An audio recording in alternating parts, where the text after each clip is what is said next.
Ciao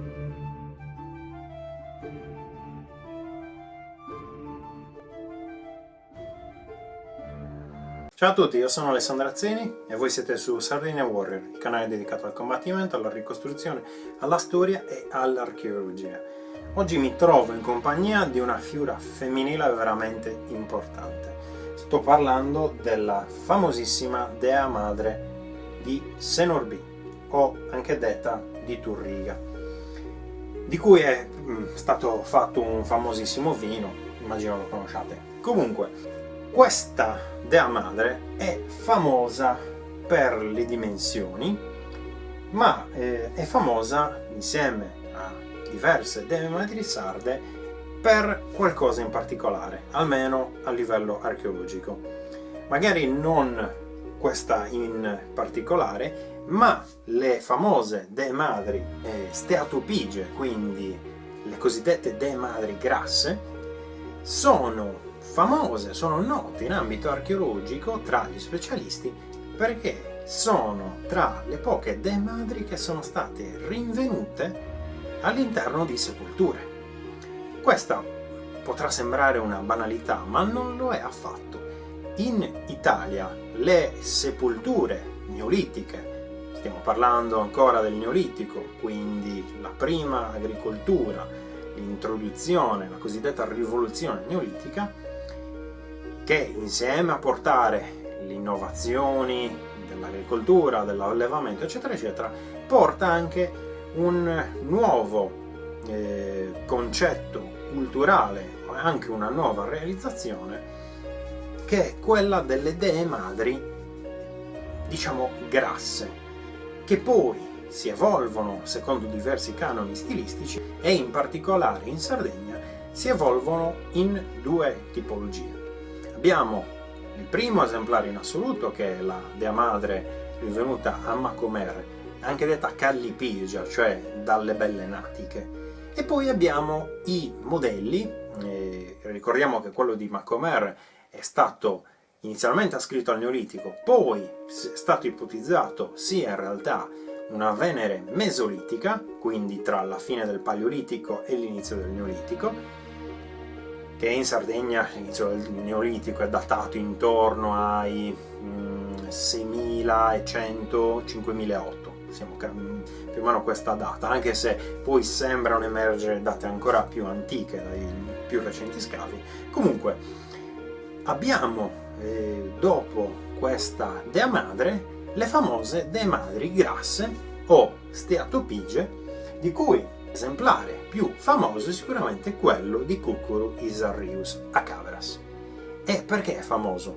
Perché nella sepoltura neolitica, pur essendo ascritta alla fase di transizione della cultura di San Ciriaco, nome dato a questa fascia culturale per la presenza di un vicino villaggio a queste tombe, che inizialmente era stato presunto come Bonu Ighinu, un'altra cultura neolitica molto famosa in Sardegna, ma poi insomma inquadrato all'interno della fase di San Ciriaco, che è una transizione tra Bonu Ighinu e Ozieri. Quindi abbiamo questa Dea Madre grassa con questo particolarissimo copricapo estremamente elaborato, eccetera eccetera, che era tenuta nella mano, si presume, perché era molto vicina alla mano del defunto, allo scheletro del defunto che è stato trovato in queste tombe a grotticella scavata nel terreno, non ancora scavate nella roccia, forse un preludio alle Domus de Janas che tutti conosciamo, alle case delle fate. A volte ho trovato case delle streghe, no, è case delle fate, alle famose Domus de Janas, che però erano scavate nella roccia. Infatti alla fine del Neolitico, non solo in Sardegna, ma soprattutto in Sud Italia, si assiste a un anticipare i tempi nello scavo, nella realizzazione di alcuni santuari o sepolture che iniziano ad assumere un dromos, iniziano ad essere scavate nella roccia, quindi proprio anticipano quello che poi sarà normale, la normalità nell'età del rame. E quindi abbiamo questa Dea Madre, ve la avvicino nel caso in cui non tutti la conosciate, questa Dea Madre è stata trovata con un defunto. È una cosa veramente rara nel panorama archeologico italiano.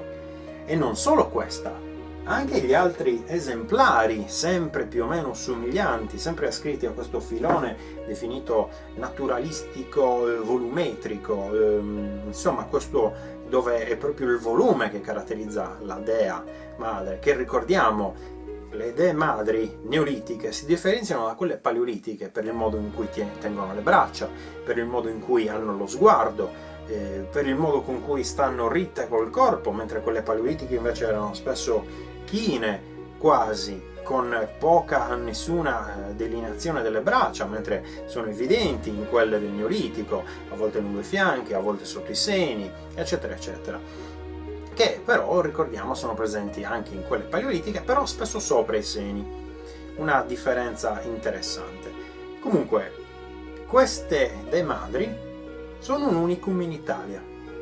L'unico altro caso che è conosciuto a livello archeologico di Dea Madre rinvenuta sul suolo peninsulare italiano è quella di Vico Fertile, famosissima tra chi studia archeologia del Neolitico, che però è l'unico caso in tutta la penisola italiana, per ora.